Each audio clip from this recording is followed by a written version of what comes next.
Hey everybody, Ryan here with Plague Scythe Studios. Welcome back to Pedalhead in a bass guitar oriented episode at that, as I'm checking out a fairly popular corner of the bass pedal market with the DI concept, featuring three different companies' takes on it, with the MXR M80 Bass DI Plus, the Tech 21 Sansamp Bass Driver DI, the Tech 21 VT Bass DI, and of course the Darkglass Alpha Omega Ultra. There's no DI on it, but it can be a DI.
We've trudged through the weeds of guitar pedal design on this series, sometimes analyzing minuscule differences that are imparted on different pedals' sonic signature. This is not going to be quite that type of episode. While this is going to be very shootout heavy, as I feel this is probably the best way to analyze and demonstrate a lot of the differences and similarities you'll see across this pedal lineup as well as other similar pedals, we're not going to be getting into the circuits too much. You'll probably see some brief screens that showcase various elements of all of these circuits. You're going to see some familiar tricks here. If you've watched previous Pedalhead episodes, you're going to see some op amps. You're going to see some soft and hard clipping diode configurations. You'll see some MOSFETs every now and again, and of course some familiar tone stack settings. But the main difference between these kind of pedals and a lot of the preamp or distortion stuff we deal with on guitars is, again, you'll see a lot of the same tricks, but some of these get really complicated. You should check out some of the other Darkglass specific circuits. They are more complicated than a lot of tube amplifiers, in my opinion. So I don't really feel it's valuable to dissect them piece by piece. You're not really using them that way. And I wanted this to be more of a high-level overview of some of the approaches that these kind of pedals take to achieve this sound, rather than looking at the minuscule circuit differences, because they're more or less using, again, some guitar pedal techniques, but they're being applied in different spots to achieve basically an all-in-one bass guitar tone. With that said, as many of you are already going to know, I consider myself a guitarist first and foremost. That is the centerpiece of most of my content. I am a meh vocalist by necessity, and also by necessity, I am a guitarist that sometimes plays bass. I do not consider myself a bassist. I can play with a pick all day long, and if I sit there and practice long enough, I'll give myself a callus with trying to do some triplet 3-finger roll stuff. You're not going to get much of a Victor Wooten type of, double thumb pick action out of me. So this entire premise of a video is already a little handicapped compared to some of my other content because I simply can't demonstrate everything I would like to. On top of that, the amount of basses I own could be considered a rounding error compared to the amount of guitars I own. So that also limits what I'm able to show. As such, I feel like this video isn't going to be as valuable for full-time bass guitarists. If you're a professional that's been doing this for 25 plus years, you probably know more than I do about this particular subject. But when it comes to people like you and I potentially who play guitar mostly, but are looking to get into some way of achieving an affordable bass guitar tone, whether you're just now getting into home recording or what I think the really useful scenario for these types of pedals is just filling in for live bass guitar every now and again in a buddy's band. This is the kind of stuff that can get you up and running. And for many cover scenarios or music that doesn't require a vast array of tones, one of these is probably going to do everything you need it to do in a live scenario. And for a lot of them, you don't even need an external power supply. Show up with a pedal and an XLR cable and something that connects to your bass guitar and you're pretty much done. So that is the beauty of these rigs. Now, if you do have an amp modeler or something more capable from, a Line 6 or a Fractal Audio or a More Audio or something like that, you probably have digital modeling capability right there that may even cover some of the tones you're about to hear, if not the real bass amp rigs that you're looking to emulate with some of these selections. But I think it's even more important with bass guitar stuff than it is with guitar stuff, and that's why I want to touch on it, because there's a lot of affordable ways to get into guitar tones, whether it be similar preamp pedals, kind of in the same vein as this, or digital modeling. But for bass guitar specifically, sometimes the exact tone of the instrument isn't nearly as important, and a lot of the times on these guitar-focused devices, there's simply not a whole lot to choose from when it comes to bass effects. So that's why I feel that this particular corner of the market kind of exploded in the last 25, 30 years. Before we get into the details of these pedals, it's probably best that you know the bass guitar signals that are going through all of these pedals.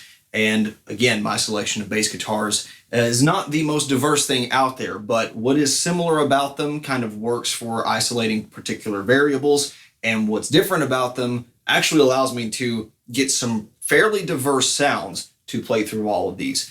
One common denominator between both this Spectre Performer 5-string and the Wolf S8 that I'm using for these demonstrations is they're both humbucker equipped. So we got some soap bar humbuckers here. You can ignore the dust. And they do have some different configurations between them that allow to get different sounds. So for this one, you've got tone and volume independently on both of these pickups, so you can go between a full blend between both of these pickups, wide open on the frequency response. That's what I recorded Alatria Calamitous Constructs with. You can use just one pickup. On the bridge you're going to get kind of a more vocal wah type sound. On the middle, closer to the neck, you're going to get something that's a little more Rickenbacker-y and not nearly as full sounding, but kind of precision bass as well. And then, again, you can go with any blend or high-frequency cutoff permutation of that. The scale lengths on these two instruments are also rather similar, but this one is a bolt-on neck versus the through neck of the Wolf. And if that's important to you, there you go. You have some differences between the two to potentially listen for. If it's not important to you or think it has zero impact on the tone, then it doesn't matter. Besides the subjectively prettier and cooler aesthetic of the Wolf, in my opinion, the other main difference is this is an active bass. So though the pickup configuration is nearly the same and even the positioning is not radically different between the bridge and the neck, there is some, but not, again, night and day. This has, instead of a passive pickup configuration, it is active, and there's an active preamp on board. So we ditched the independent volume controls, but these two basically do the same thing. You've got a master volume for both of them and then a blend between the two. So there's a D10 to the center. I can tell exactly what the perfect 50-50 mix is here. I'll use that a lot. Again, being able to blend dynamically between these two pickups gives me a lot of tonal options that help me emulate something like a precision bass or a jazz bass or Music Man or something like that. Though it's not going to be perfect, but the cherry on top for this, besides the potentially higher output with the way that you can dial in the preamp, this has independent bass, middle, and treble controls. Now, they're not attacking my preferred frequencies for this bass guitar, but they do help shape some of the mids and especially the high-end response to get different tones that I simply cannot out of the Spectre without additional gear. And for most of these demonstrations, you're just going to be hearing the reamped raw signal coming from these bass guitars, gain matched, coming out on a reamp box, going right into these things. But as many of you probably already know, especially in a mix, it's really important to manage the frequency response and the dynamic range of bass guitars. So we are definitely going to explore that in some of the later segments. But for right now, especially starting out, you're just going to hear the raw output of these bass guitars going straight through these pedals to give you exactly the kind of idea of what to expect out of these platforms raw and, kind of starting out if you weren't going to have any other gear. But you will also hear later on these things used in kind of a studio magic use case where we can apply various amounts of compression before or after, include some different cabinet emulation, maybe mix and match in both serial and parallel configurations. Like I said, this is going to be a shootout busy video. With that exposition dump out of the way, let's start getting into what you actually came to watch the video for. The pedals themselves, starting with the most simple example, the MXR M80. Clad in the same, relatively the same, form factor. I think this is a BB pedal enclosure, if I'm not mistaken, 7¼ inch roughly. And I think as we go on, you'll see why, at least in my opinion, why they all kind of converged on this pedal size due to the complexities of the circuit and the amount of controls you have to fit on this thing, some of the features that you also have to fit inside of this box. But this is, without a doubt, in my opinion, least DI pedal out of all of them. And that's because when we're talking about the phrase DI, direct input, a certain signal chain comes to mind for me. And this is going to be different for everybody, but we use DI in a lot of applications when it comes to guitar and bass playing. I talk about reamping DIs that I record. That's kind of the way I think about DIs most of the time. You're plugging an instrument straight into something like a recording interface and recording the raw signal chain. This is not quite that same idea. It's more like the load box I use on my tube amplifiers. There is a quote-unquote DI output that transforms that power amplifier level into a line level, and then you have a direct input option going to your audio interface or whatever you're recording it with. That's kind of the idea behind these DI boxes. You're not just plugging the raw signal of your bass guitar into a mix console, which in theory you can. It's been done countless times in the studio, but you're processing it and still getting a direct signal. There's no middleman. You don't have to mic up a giant speaker cabinet and have thousands of dollars, not tens of thousands of dollars in microphones and preamps and compressors and mix it all down. This is supposed to do all that stuff for you, which again, as I alluded to earlier, that's what makes this really interesting from a bass guitar standpoint, because like I said, as a guitar player, I barely have room for the amps that I have for guitar, and I complement that with digital stuff. It's really prohibitive to have a tube, especially amplifier for a bass guitar, but realistically, even a regular, transistor-based amplifier, something with like a Class A, B, or Class C solid-state power amp, because they're just fucking loud, right? I mean, to get a good, articulate, thumping bass guitar, you have to get it to a volume level that is just, it's not doable for 99% of people anymore. Whether you're living in an apartment or you're, sharing a house with your spouse or roommates, it's ridiculous. And even practicing, you're going to run into noise level issues, especially if you're trying to keep up with a drummer, because the sub by itself is just going to probably be overpowering. So that's where I think the value proposition comes in with bass DI stuff, even more so than guitar DI. Oftentimes in the guitar world, you can find a quote-unquote DI pedal. Tech 21 makes them. Most companies make something that is fly rig capable, but for not a whole lot more money, less than double, oftentimes you can get a digital solution that has a more authentic recreation of tube amplifier circuits, which that's what most people are going after, And it includes cabinet emulation, dry pedal emulation, modulation, echo, all this stuff. And it just makes more sense in that application. But for bass guitars, a lot of the times, you don't even need more than a fuzz pedal for a lot of genres. And you're probably not going to add a bunch of echoes and stuff either. So that's where I think, hypothetically at least, this kind of class of pedal is more attractive. Returning to the effects we have on hand then with the MXR M80, the reason I say this is probably the least DI of the bunch, despite it having it in the title, is for me, in my use cases, I think of a finished bass guitar signal including a amplifier sound and a cabinet sound. This lacks that second component with the cabinet sound.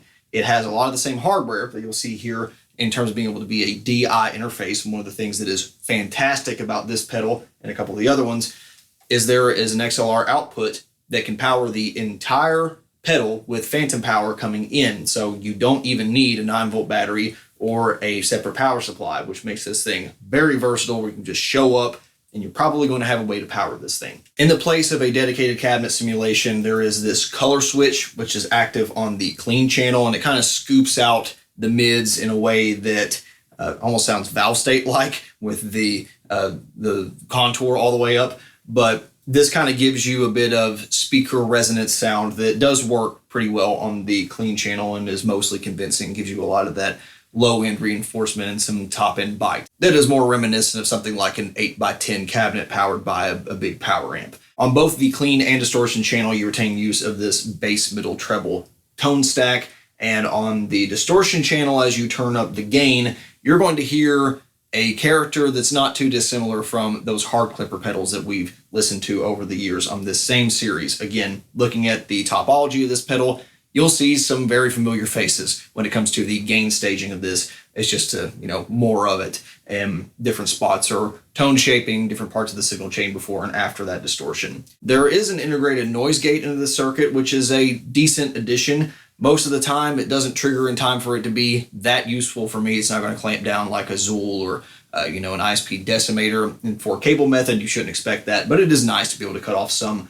of the outgoing noise if you so choose. And then, obviously, we have an output volume, but the thing that you'll see recurring on basically all of these pedals is this blend control. This is something that we normally don't see on guitar pedals, and when we do, it's usually like a boutique version of a tube screamer to dial in some of the clean signal with more of the dirty signal. I generally find clean blend controls to not be that necessary on guitar playing applications. It really depends on the type of distortion circuit used and what amp you're playing in front of. But for a lot of my use cases, turning up the clean blend and turning up the gain is something I can replicate by just turning down the gain and introducing no clean blend. Though there are certain aspects of the input frequency response that you can recover when turning up the blend. And again, it just depends on how you dial in your amp. But oftentimes with, a soft clipper or a hard clipper, a lot of the bass and the high frequency content of the guitar is, high pass and low pass to clean up the harmonics coming out of the clipping stage. And I think you'll find a lot of the same kind of stuff happening on here. So it does make sense in some applications to have some of the clean blend come back. But it makes more sense for me on bass guitar because a lot of the fundamental low note coming from the bass is something you want to preserve. And there may be some high, clanky, clacky sounds if you're playing with a pick, or, if you have a really trebly bass that you also want to preserve. So you can have a more mid-focused distortion sound and bring back some of that fundamental clean low end without it turning into complete fuzz and breaking up and sounding terrible should you want that sound. So you'll see that on all of these, and it's definitely a feature we're going to explore later. Though not directly related in basically any measurable way, you can certainly see an evolutionary step into the Tech 21 Sansamp bass driver. Specifically, this is the version 1. There is a version 2 out there that has a mid control, a switchable mid tone stack frequency, as well as a bass tone stack frequency. And there's a potential that the drive control has a little more range or something. But other than that, I wanted to have the original sound, and I don't particularly miss all those other features other than maybe for 1 or 2 demonstrations, because this is the pedal that kind of changed the world when it comes to bass DI rigs. You can hear this on countless recordings. You'll still probably hear this live if you go to certain shows because it is that versatile, and really playing through a PA system, it's pretty convincing even today.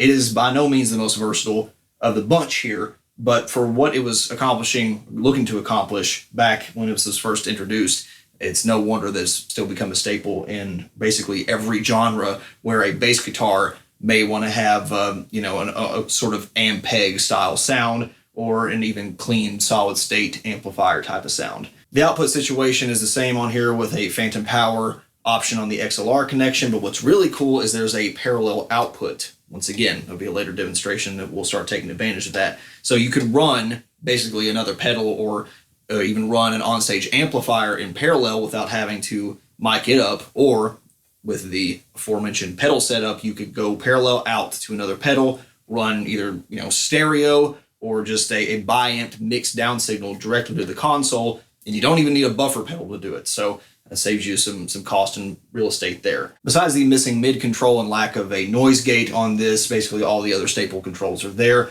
with the addition of this presence filter, which to me kind of imparts kind of a bright cap in front of the drive control, and at least according to the schematics I could find, that does appear to be what it is. It's kind of a variable high frequency filter in front of the distortion stages, though the distortion capability is not as high as the aforementioned M80, but it does kind of get into a pushed almost power tube breakup kind of tone. Anything that is not 1% or above on the blend control, interestingly enough, does have a rudimentary analog cab sim, and it just kind of sounds like the stuff we've seen before. It's probably a gentle, low cut, maybe at 20 hertz, maybe at 40 hertz, and then kind of sounds like there's a little bit of mid scoopage going on, and some control, maybe even a slight boost at 4,000 hertz or something. I doubt that even, but then you can hear there's a very harsh cutoff somewhere past 4,000 to 6,000 hertz. And that does a lot of the stuff that you would need out of a cabinet, and it sounds fine. But as you start turning the blend control back to the center, you reintroduce the clean bass signal chain, or whatever you're feeding this thing, presumably a clean bass signal chain. So now you have an entirely clean, unprocessed bass guitar in parallel with something that has a cabinet sound. That is different than this, because one thing I did not mention is when you are in the blend control, the distortion part doesn't have a cab sim, right? But it sounds like the color switch is active at all times on the clean component when you're in the blend part. So you can't ever have a distortion blend with no cab and a clean sound without the color on, which kind of makes sense. I feel like they're using the mids of the distortion to fill in the mids of the color output. So otherwise there'd be maybe more stuff that's kind of being conflicting there in that frequency range. But you have the opposite here, where you have more mids, presumably, in the clean side, less in the distortion side. So it's a bit of a difference of philosophy, whereas you're just introducing pretty much whatever you want to give this thing in its rawest signal form on the clean output. The next logical evolutionary step from that previous concept to me also comes from Tech 21 with the VT Bass DI, and this is part of a series that they attack very specific amplifier tones with, and there's a bunch that are even available for guitar from this.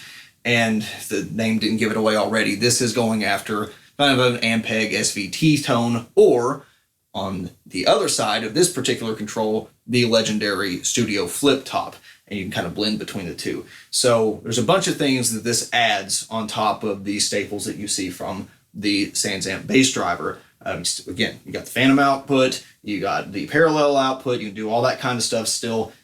You have some control specific to XLR, you have a byte control instead of presence. Obviously, you retain the output level and the drive control. You get a full bass, middle, and treble tone stack at this time. And of course, you get a blend control just like the Sansamp bass driver. But the interesting thing about this is, though it does not appear to be changing anything on the incoming bass signal, it does appear to be affected by the cabinet sim. As far as I can tell, all of the controls affect the blended signal. So you could basically EQ this the way you want. You can have a cabinet sound on the end and have no influence of the emulated preamps here, which is an interesting divergence, but I think it is more useful as a result and a little more realistic, at least in the sense of capturing a signal out of a cabinet.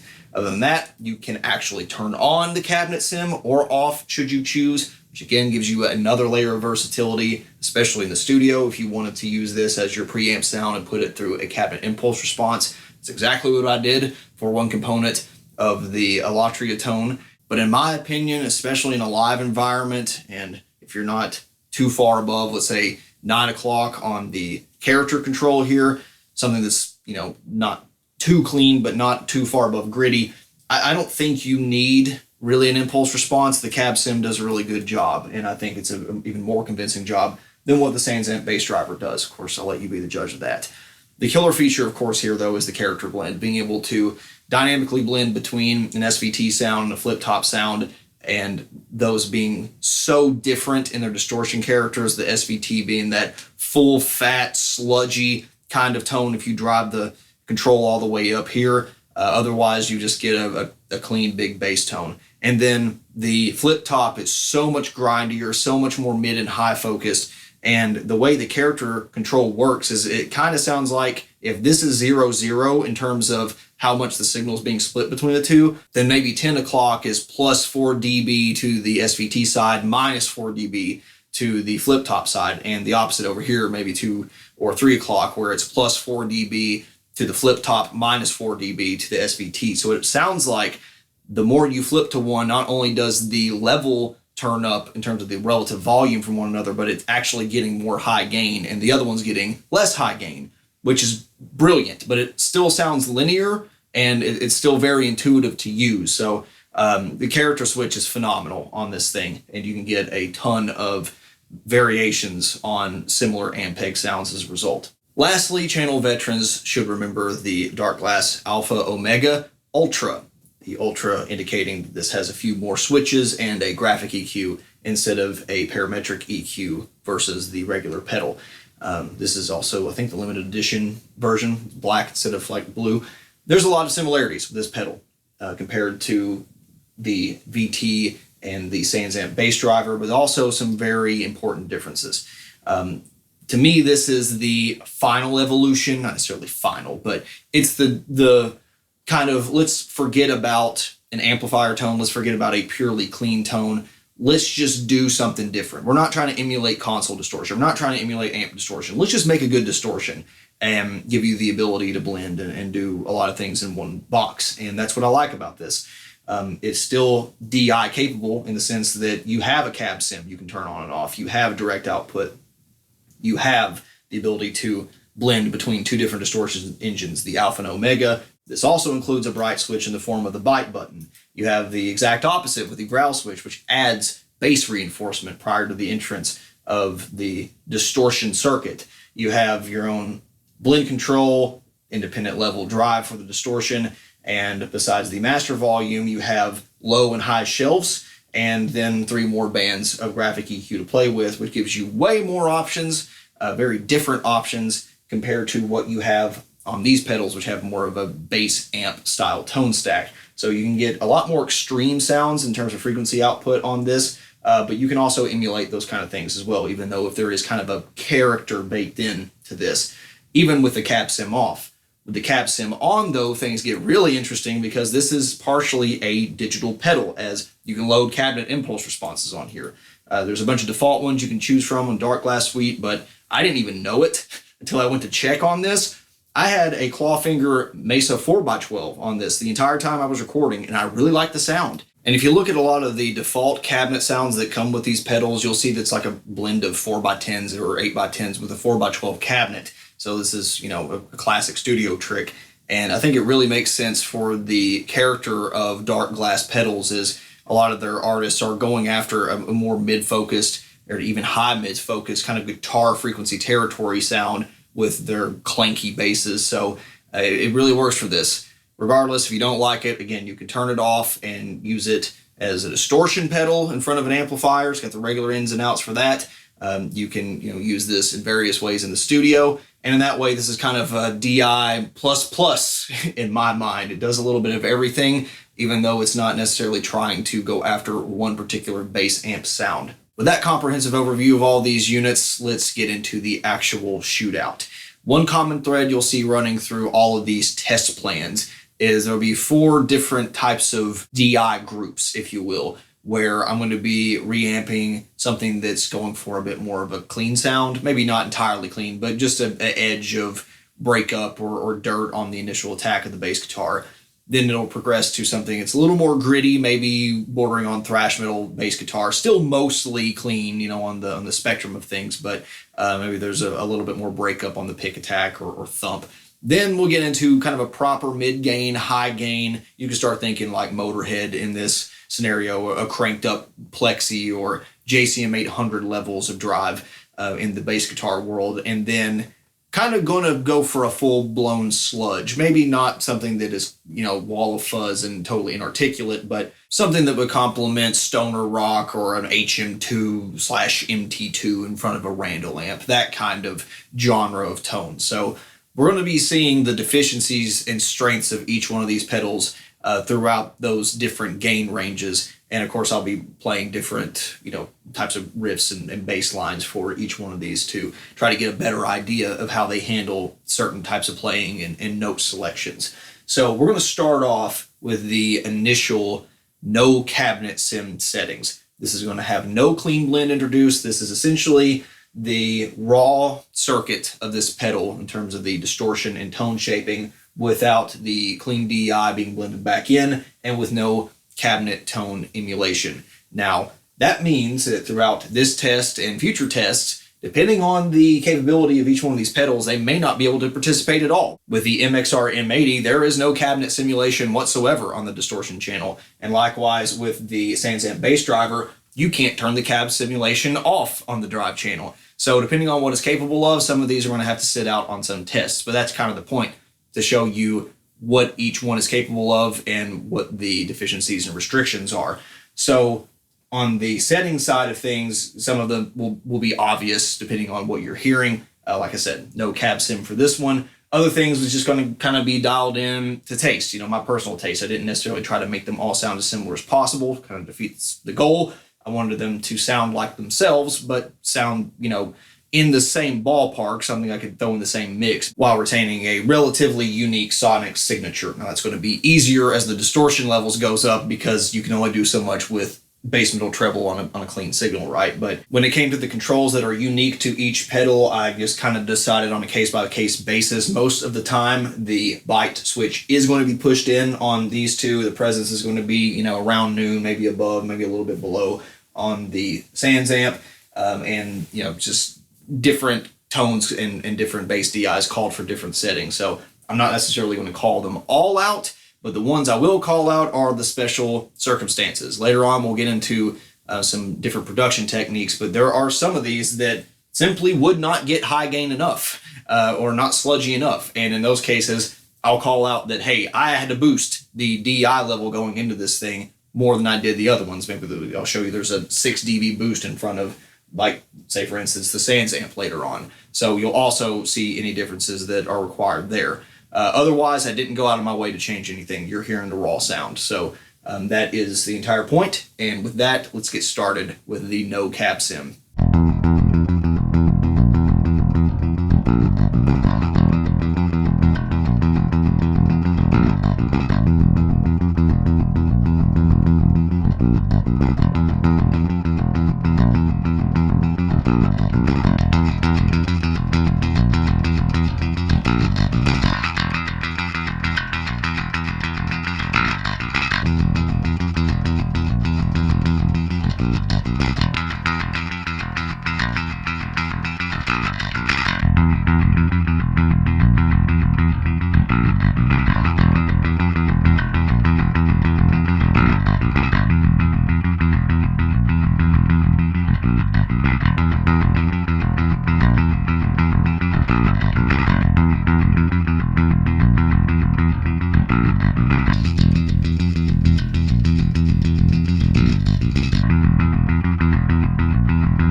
reserve my full judgment until the end of the video, but you should probably already be picking up on some telltale signs of each pedal, kind of pegging where they're the best suited and where they fit on the distortion range, at least for a no cabinet sound distortion. Now, with that, let's try them with their cabinet sims on, where you can apply that, or in the case of the clean channel on the MXR, the color switch being engaged, a close enough setting, and we'll go through those same DIs again to hear if maybe something that was a little too harsh or too trebly in the distortion mode might have been mellowed out by these cabinet simulations, and overall to hear when some things are isolated or even other variables are introduced, like the more gain settings, how do those cabinet sims stand up to one another? Is there an obvious winner, or is there some technique that one company's doing better than the other? So you'll hear the cabinet IR that I had loaded the entire time on the Darkglass, and of course the integrated cab sims on the Tech 21 pedals.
At this point, you've heard what I consider to be some of the most important permutations of all of these pedals with 100% blend active. There's no, parallel processing going on here.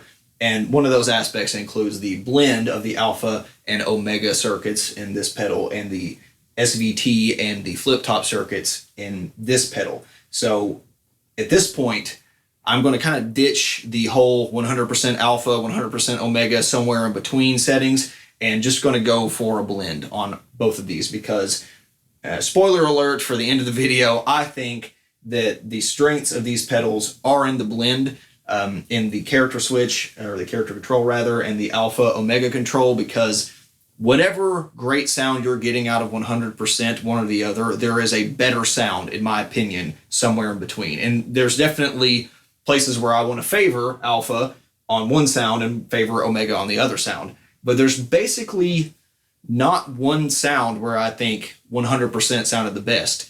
So we're going to take that variable out of the equation, or technically we're adding another variable because you can't isolate what one's doing versus the other. But we're going to skip that part of it and just go with something in between, because this next segment, we are introducing the clean blend control. Just like with the previous efforts, I'm not necessarily just going to throw these right at 50% blend and say, here, that's what it sounds like with 50-50 on everything. That's controlled. I want to represent the best sounds for all these pedals, and I'm not going to achieve it today. It's just not possible. But I wanted to dial in something that I would come up with on my own and try to fill in the gaps that I wanted to fill in with the dirty circuit. So they're not all going to be set the same. I can practically guarantee you that not a single pedal designer for any of these circuits sat down and said, yep, I'm going to make all of these sound exactly the way I want them to with the potentiometer set at noon. It's not the way this goes. So I try to dial them in by, my liking. And of course, you're going to come up with different amounts of blend for each one. But that's kind of the point, because I want to show that, hey, for this application where the cab sim is on all the time, but there's no cab sim on the clean blend, you're going to come up with a different percentage and find a different sweet spot for this than you will for, say the alpha omega. And by extension, where this thing doesn't have a cab sim at all, I just left the cab sim on for all of these, because I feel like if you're going to introduce the clean blend, there really isn't any point in not having the cab sim on. Again, you could if you wanted to, and that's why I showed you some tones that don't involve that at all. But like I said earlier, if you're going to have a clean blend, to me, you want that contrast. You want it to be as different as possible between those two tones. That way, the strengths of each come out. Otherwise, if you just were going to have a cab sim off and some clean blend in there, why not just turn the drive down and have the clean blend at basically 0%, 100% drive? It's almost the same. So to maximize the differences between the clean circuit and what the pedal's doing, I'm going to have cab sims enabled for all these that can allow it. And this one, you'll hear the difference between having the clean blend in with no cab sim on the distortion, yet that color circuit enabled, again, by default, and you can't change that when this blend is up there. So I feel like I've said blend about 4,000 times. With that, let's hear what it sounds like.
At this point, it's apparent that all these pedals are capable of producing a finished sounding bass tone on their own for some application. May not be good at everything, but they're all good at something.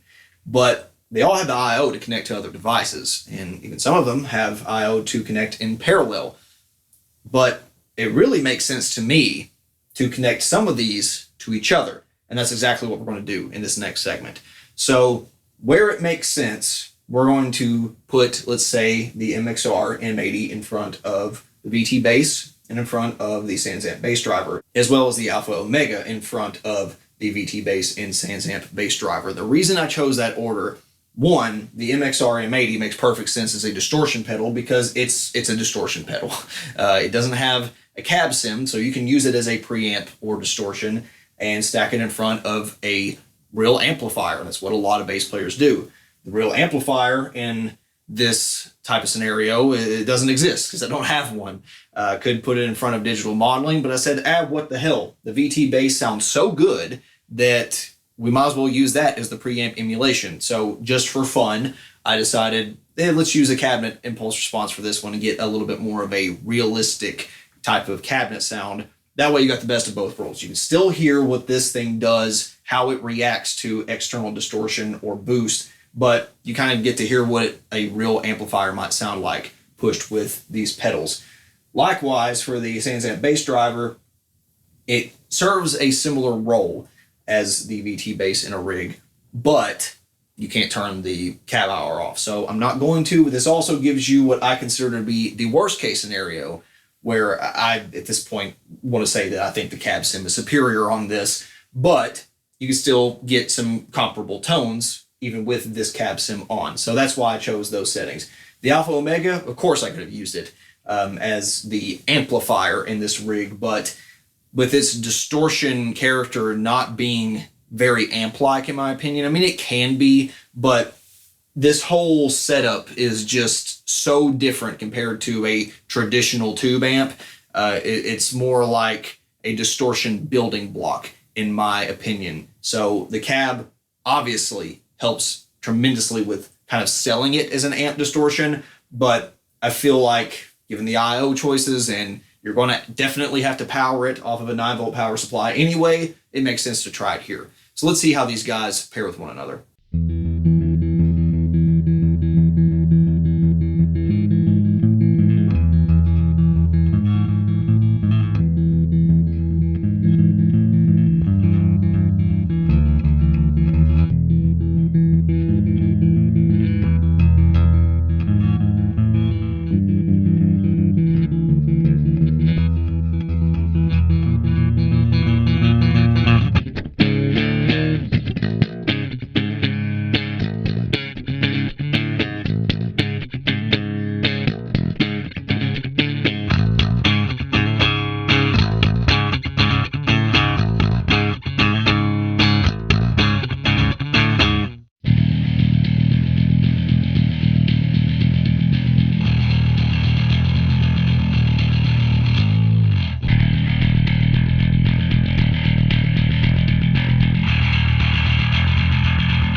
For this final shootout, we're pulling out all the stops. Up to this point, everything could have been accomplished with just what you see here and a couple of patch cables and an XLR cable and some phantom power. You know, stuff that you're probably going to have access to at a garage band, any live environment, and especially in the studio, and you could achieve everything you just heard. But for this one, I wanted to get a little selfish, to be honest, because I used two of these pedals, the Alpha Omega and the VT bass, on my last EP in kind of a similar manner, where they were platforms, but they were not the finished tone. So obviously with the VT bass, you know, I disabled the cab sim and used a real IR. For the Alpha Omega, I disabled the cab sim, used a real IR, and used one that was more guitar oriented, and then used those as components for a tri-amp rig. And all of the compression and frequency response manipulation, all that stuff built into that core tone, because these things just couldn't do it on their own. That was the point. I knew that going in. I used the strengths of each pedal to make a gigantic sound. So I wanted to go into this test and say, you know what happens if we use this as kind of our bass amp sound, and go in with that expectation and not trying to force them to do something they're not good at. So across all those different sounds, and even one that's like completely 80s cheese, I cannot believe I played this on a video.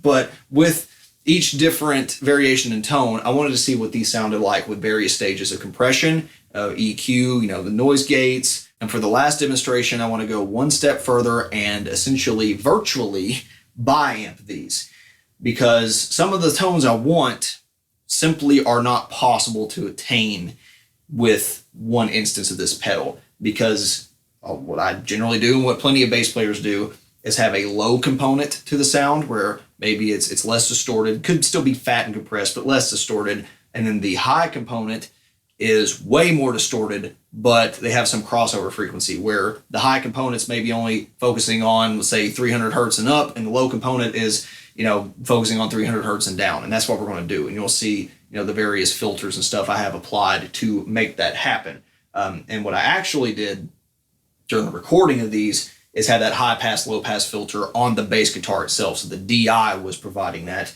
and I'm just going to blend the outputs raw. Now, again, in post, I can mix and do stuff even more crazy, but for some simplicity here, I'll probably bypass that step. You'll see everything I do.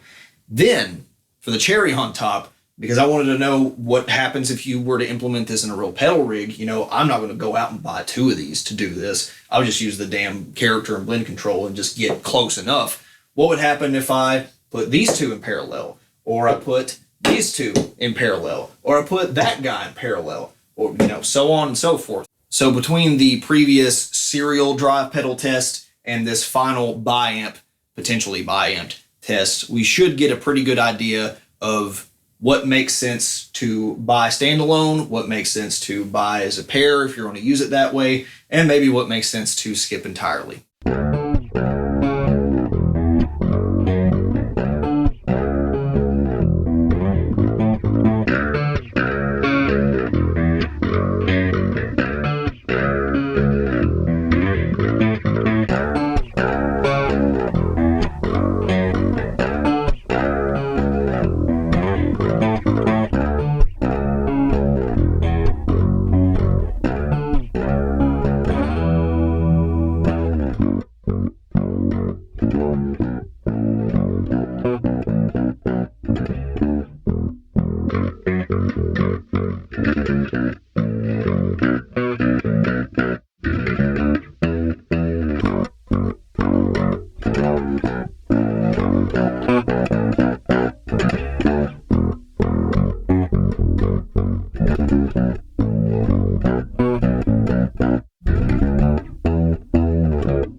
So that does it for the Shootout. It's all God knows how many minutes that's actually going to edit down into. With all of those results in mind, though, I would say if I had to order my favorites, it would look something like maybe one more. This, left to right. First, second, third, fourth. Maybe even a little bit of overlap between these two in certain scenarios. And that's not to say the bass driver DI is bad by any stretch of the imagination. And I think for a lot of basic bass playing, it's going to be more than adequate. But I think it is definitely outdated. It is simply obsolete at this point. And again, it's not a faulty circuit or a bad philosophy. It's that simply you can get that same philosophy and better or more diverse results from Tech 21 themselves with some of their newer designs. Or you can get something that goes even a step further than that in terms of versatility from other pedal makers. On the other hand, the MXR, while it's certainly not my favorite in terms of an all-in-one solution with no cab sound, a distortion sound that is definitely more maybe super bass overdrive instead of a really crazy sludgy fat fuzz tone that you get out of this thing, which is amazing.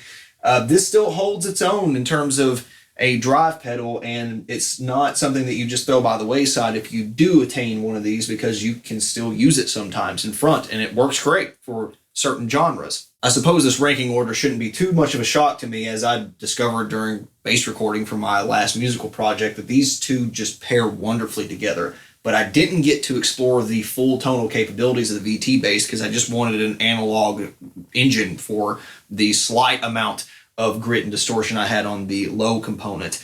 But this would have been fine, I think, on the middle or even some of the high-end parts with the character adjusted accordingly and the drive cranked. It sounds insanely good with the high gain flip top stuff, and on that fat SVT tone, it is wonderful on the sludge stuff, and I can't believe how fuzzy you can get this thing with just pushing it a little bit and without even needing a dedicated pedal for that function. The Alpha Omega, on the other hand, still can sound very bass amp-like, and it's going to do just fine for that purpose for most people that use any of their stuff, I think, whether it's this, the B7K, the Vintage, whatever. Anything on this page besides the micro tubes, and that's yet another philosophy of, kind of clean blending a low compressed signal. But it also still works pretty decent as a distortion pedal. So I would like to have these things in a, if I were to build a board out of them, do some way where I can have them both in parallel and in series and have this in front of both of them, because it worked out really good in that scenario with the MXR in front of the VT bass.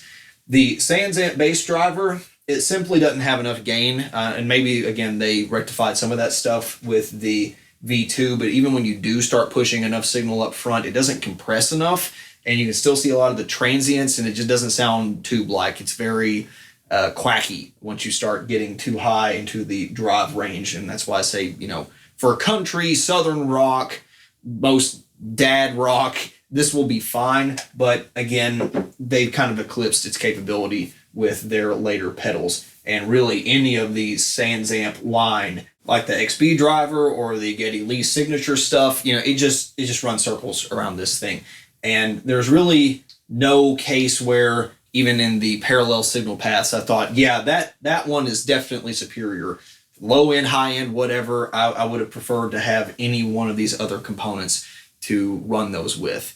The saving grace for the bass driver is that they're everywhere and they can be found fairly cheaply, so it's kind of the cheapest way in a lot of instances, at least for the name brand stuff, to get a cabs emulated sound. But for my money, I'd probably go a different avenue and just spend a little bit more. Of course, my two favorites end up being the most expensive of the line, unless something does change dramatically by the time you watch this video. But I think for an extra 100, 120, whatever it was, maybe you can get them cheaper depending on the condition. If you do play bass often, it's probably not bad to have something like this around, just like a Boss distortion pedal, an SD1 or, a Metal Zone, just for the off chance you need it, because it does pair very well. So as far as what I would recommend one buys or what one does not buy, and maybe it's a loaded question because there's parts where I think you shouldn't buy any of these. First of all, for any clean application, like, fretless bass, just going straight into the console kind of sound, I wouldn't buy any one of these. This is not their strong suit, and it's not something that is unachievable with the cheapest of gear, right? I mean, realistically, if you're just looking for that kind of clean, jazzy type bass, just run compressors and EQs and you're done. There's really no point other than the tone stack on the clean side of all of these to even use the distortion channel or any of the other features of this pedal. If you're just going to go completely clean anyway, who cares? And like you heard on the last process signal, there's basically no difference between them other than some very slight EQ adjustments. So if you don't have any grit, any type of distortion involved in your signal chain, probably look elsewhere. There's more focused gear for that, I would say. Once you start getting into the gritty side of things, a lot of the signature bass tones out there, especially for rock and metal, are Ampeg based. It makes sense to have this thing. If you're going higher gain than that all the time, but it needs to be kind of contemporary, kind of more produced for a down-tuned 8-string or 7-string guitar application, that's where stuff like the Darkglass starts to make sense. And again, it doesn't have to be this particular one. There's other distortion engines they have that still sound good. Once you get into full-blown sludge in your face again, it kind of makes sense to go back to the vintage sound, maybe use a boost pedal in front or the preamp of your bass guitar to get it really fuzzy and just crazy sounding. And then maybe in between somewhere, even on the lower side, you might find a use case for something like the MXR M80. There's only particular eras of this sound that I think makes sense, because everything else in my head sounds better with these two pedals, whether they're in parallel, serial, one or the other, whatever. Because all the times that I thought, yeah, this sounds pretty good, like that sounds like a Tom Araya type thing, I could definitely buy that coming from the 90s. Every time I'd hear that, I'd hear one of these two do it better, 100% of the time. So that's one of those pedals, again, that I think has its place in history, but it's just done better at this point. However, because I don't necessarily feel like I can replicate that type of distortion texture with the other two pedals, I'm probably going to hang on to it because it still sounds cool. But the Alpha or Omega circuit, or especially the SVT or flip top circuits on this, are not that, and it's a good thing. The bass driver, unless I just find some nostalgic inspired project to record with, it will probably be sold eventually, because I just don't have anything to do with it that I can't do with the other pedals. So that's kind of my thinking. But it is iconic, and it's iconic enough that maybe there's some logic in holding on to it for that, just in case there's a rainy day where I want it. Now, in a world where these were your only options, or even this class of pedal was your only options, it's kind of an easy decision for me to make. It depends on what you play, but even if you bought one or two or three of these, it's a fairly straightforward process. The problem is that's not the world we live in, and there's a good chance that if you're like me, you're a guitar player first, you're filling in for a bass guitarist. Just bring your Line 6 or Moore or Head Rush or Boss product that already has a bass amp guitar sound baked into it, and you're done. You don't have to spend any more money, and you probably have some platform like that already.